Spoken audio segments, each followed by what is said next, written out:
The torches cast long shadows across the marble floor as Flavia walked barefoot, feeling each step pull her further from the girl she had been and closer to a destiny she hadn't chosen.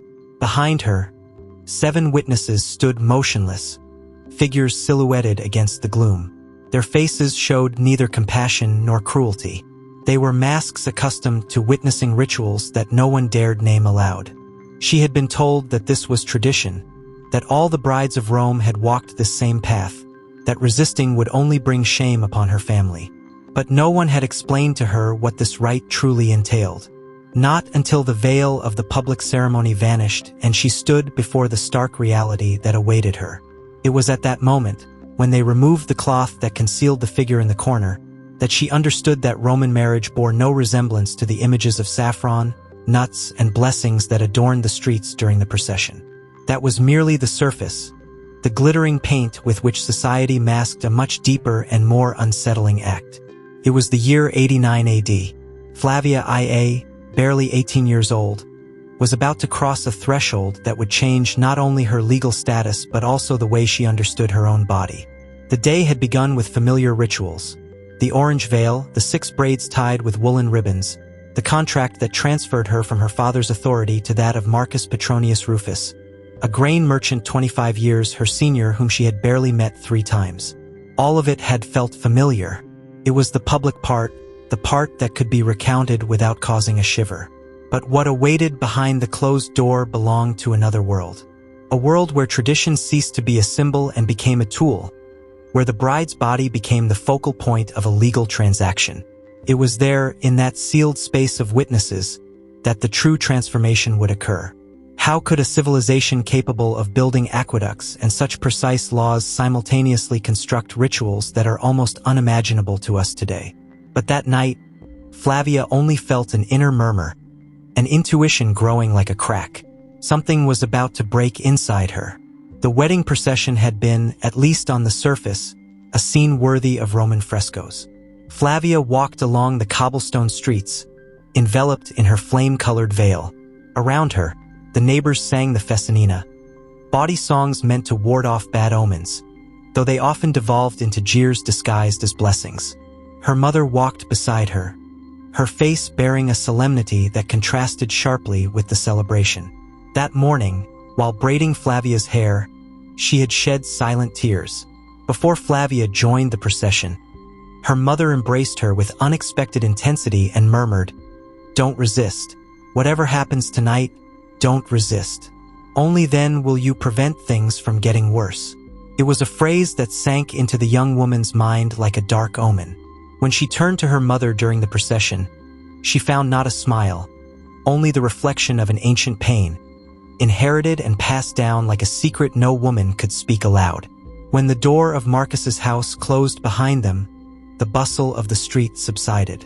But for Flavia, the silence brought no relief. It was a silence filled with stares, with breaths that did not belong to a newlywed couple, but to witnesses summoned to watch and testify. There were too many figures in the shadows to call this an intimate moment. At that moment, Flavia understood that the public ceremony had been merely a prelude. As her eyes adjusted to the dim light of the atrium, Flavia realized that she had left behind any illusion of privacy. The Pronuba, the woman in charge of overseeing the rite, stood erect as if she had witnessed identical scenes for decades. Beside her, a priest murmured prayers. In a corner, 3 slaves waited with jars of perfumed water, their gazes lowered. Near the wall, an elderly man rested beside a leather bag containing medical instruments. He was not there to offer comfort, but to document, to certify what Roman law considered essential. But what most caught Flavia's attention was the structure covered by a thick cloth at the far end of the atrium.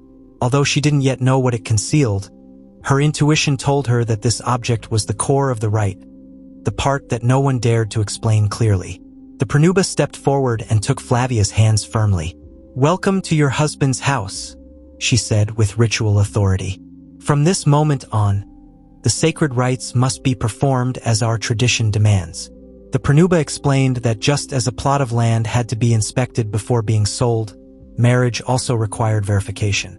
Nothing in her tone suggested cruelty. It was simply the way the world had been understood for generations.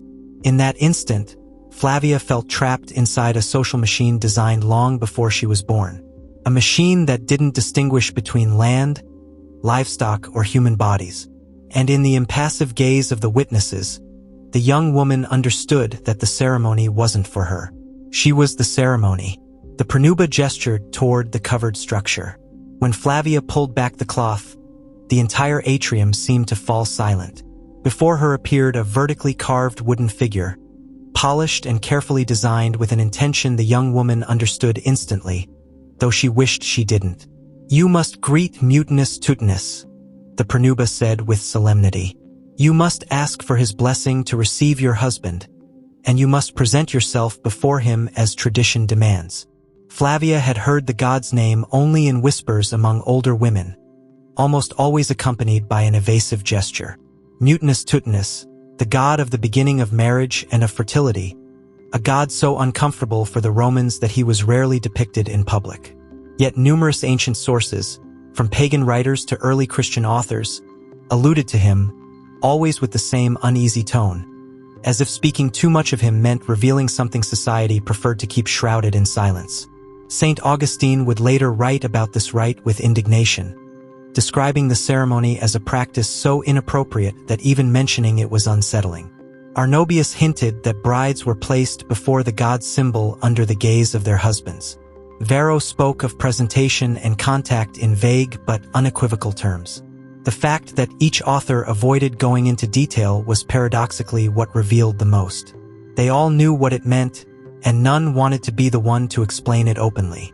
For the Romans, mutinous Tutnus represented the strength necessary to pave the way to married life. But for Flavia, at that moment, the god was a concrete presence that forced her to confront something no woman spoke of, something they all knew and all kept silent about.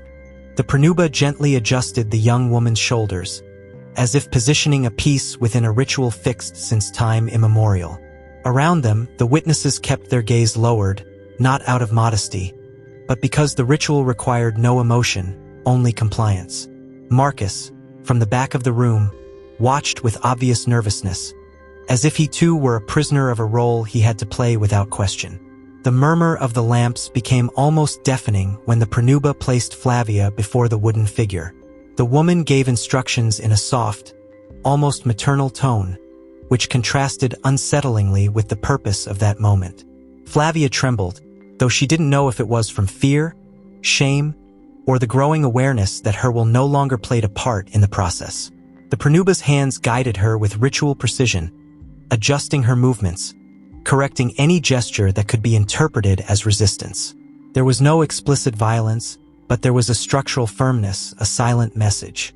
This had to be done, and tradition did not accept any deviations. The witnesses observed without intervening.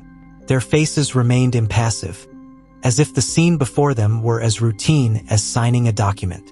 For them, Flavia was nothing more than a human component of a legal machine that had been turning uninterrupted for centuries.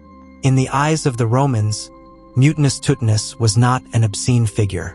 He was an instrument to prepare, to initiate, to break down resistance before the marital union was formally established.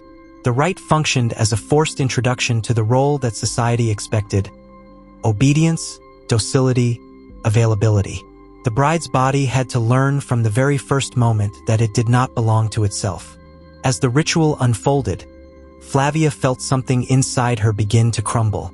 It was the devastating realization that what she was experiencing was not an exception, but the norm. Her mother had lived through it, her aunts had lived through it, women of entire generations had gone through that same process. Tradition had achieved what few institutions can, transforming obedience into destiny. When the rite concluded, slaves approached with bowls of perfumed water to wash Flavia, as if they wished to physically erase contact with the god, yet without removing the invisible mark she already carried within. As the water ran over her skin, Flavia understood that what she had experienced was a psychological mechanism. The shame, the exposure, the gradual loss of control, all were part of a process designed to break the will before the final consummation. Not out of malice, but out of tradition, because it had always been this way. Then the doctor stepped forward. In Imperial Rome, a bride's body was a living document, a record that had to be evaluated and verified.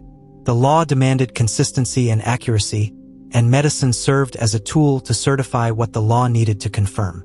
The first examination had taken place before the wedding. This initial examination had been recorded in writing to constitute legal proof. It wasn't an act of medical care, but of appraisal. Her body had to match what was promised in the marriage contract. Now, after the ritual with mutinous tutinous, the doctor approached to perform the second examination, comparing the previous situation with the current one. The Pranuba stood beside her, not to reassure her, but to remind her with her mere presence that this, too, was tradition. The doctor moved his hands with technical precision, showing no emotion whatsoever. His gaze was more administrative than human. It was Roman logic taken to its extreme. What mattered was not how the bride felt, but whether the record matched the ritual. Medicine became an instrument of legal verification, and modesty, intimacy, or consent were not part of the equation. For Flavia, every movement was a reminder that her body did not entirely belong to her. When the doctor finished, he nodded toward the Pranuba, confirming that the process could continue. Just a cold nod. The rite had not yet reached its climax. The longest, most exposed, and most public part of her wedding night was yet to begin. The room destined for consummation had been prepared before Flavia even arrived. It was not the private chamber she had naively imagined. It was a space designed not for intimacy, but for visibility. The bed faced the open door, with lamps positioned so that no shadow would obscure what was to be observed. It was a stage. The Pranuba stood near the entrance like a ceremonial guardian.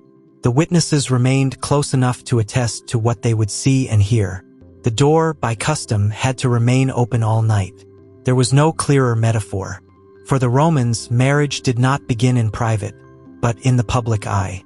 Marcus entered after a few moments. He seemed nervous, not the nervousness of someone in love, but the unease of someone aware that he, too, was being observed, evaluated, measured. The woman raised her voice solemnly. "The bride is ready. The gods have blessed the union. Let the consummation now take place according to the laws of Rome. Let the witnesses verify the conclusion of the rite." Those emotionless words fell upon Flavia like a seal, closing off any possibility of escape. What followed was not an act of union, but a fulfillment. Marcus approached with clumsy movements, as if he carried the weight of everyone's gaze. He too had no freedom that night. The hours dragged on. The open door allowed sounds to filter into the corridor, where the slaves waited in silence. Occasionally, the Pranuba intervened with brief, mechanical instructions. It wasn't an intimate act, but a procedure. The witnesses had been called to certify, not to feel. For Flavia, every minute was a mixture of resignation, bewilderment, and a growing sense of depersonalization. It was as if her mind were trying to detach itself from her body. There was no room for tenderness, not even for shame. Only a strange emptiness remained. When the Pranuba finally declared that the consummation had been sufficient to satisfy the legal requirements, Marcus stepped back, exhaling with relief. The doctor reappeared. He examined Flavia with the same cold methodology. When he finished, he simply nodded, confirming that the transformation was complete. From that moment on, Flavia Tirsa was no longer just her father's daughter. She was a legitimate wife under Roman law. The rite had served its purpose. As the lamps began to flicker, Flavia realized that something inside her had fractured, not from physical pain, but from the certainty that her body had ceased to be her own in the eyes of others. And in understanding this, she also understood why her mother had wept while braiding her hair. As dawn approached, something greater than Flavia's personal story was unfolding. That night was just one piece within a system that had dominated Rome for centuries. A system that would eventually be dismantled, hidden, and rewritten until it almost vanished.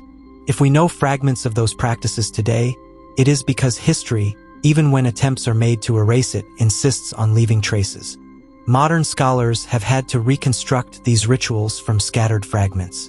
There are no complete descriptions of what happened on Roman wedding nights. Women didn't write about it. Men didn't consider it necessary. What remains are scattered mentions in legal texts and, above all, the impassioned denunciations of early Christian authors who saw these practices as proof of pagan decadence.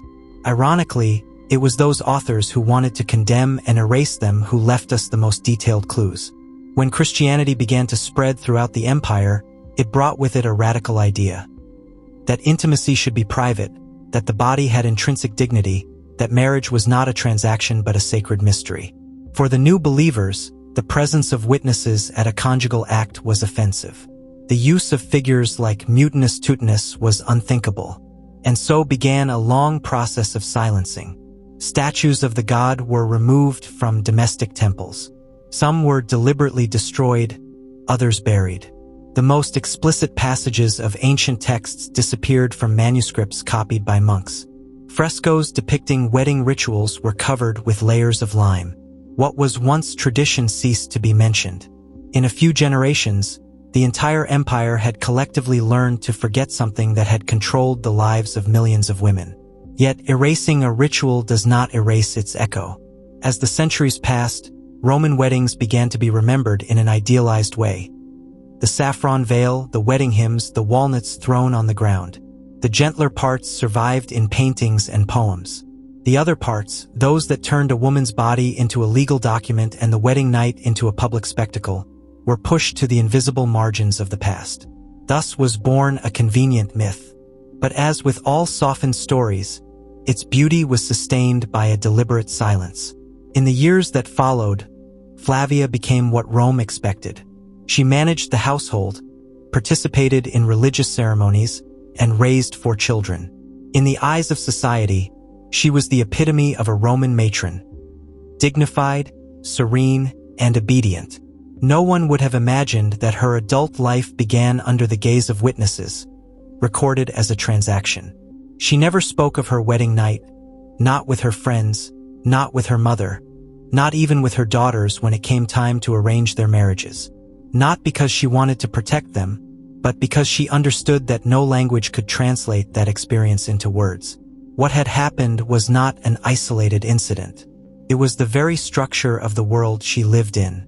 Flavia remained silent because silence was the language in which the women of Rome had learned to survive. Modern historians attempt to fill that silence with analysis and theories. But no reconstruction can answer the questions that truly matter. What did Flavia think? What did she feel? What part of her broke in that instant? And how did she manage to piece herself back together enough to live another 40 years without letting that break define her? We know what was done, but we don't know what she felt. And that void is perhaps the most disturbing part of this entire chapter of Roman history. The absence of female voices is not accidental. It is a direct consequence of a system that did not consider their experiences worthy of being recorded. Official history preserved laws, contracts, rituals, names of gods, but not their emotions, not their thoughts, not their pain. Flavia died around 131 AD at the age of 60, leaving behind a prosperous family. No one recorded her last words. No inscription mentioned her wedding night. Her story, like that of millions of Roman women, dissolved into the daily routine of the empire. But if we listen closely through the cracks of time, something still resonates. A faint, persistent echo. Today, as we learn about these practices, we are forced to confront the essential contradiction of Rome. A society capable of building eternal monuments while simultaneously denying the full humanity of those who carried on its lineage. It is a reminder that civilization does not always advance in a straight line, and that beneath the glitter of any culture, structures can lurk that oppress and shape individual lives without leaving an explicit trace. Flavia's story was not preserved in writing, but it represents many others whose voices were never heard. And although we cannot recover their thoughts, we can acknowledge their existence. They lived, they endured, they were silenced. And by remembering them, even from the distance of 20 centuries, we break a fragment of that silence that Rome left behind.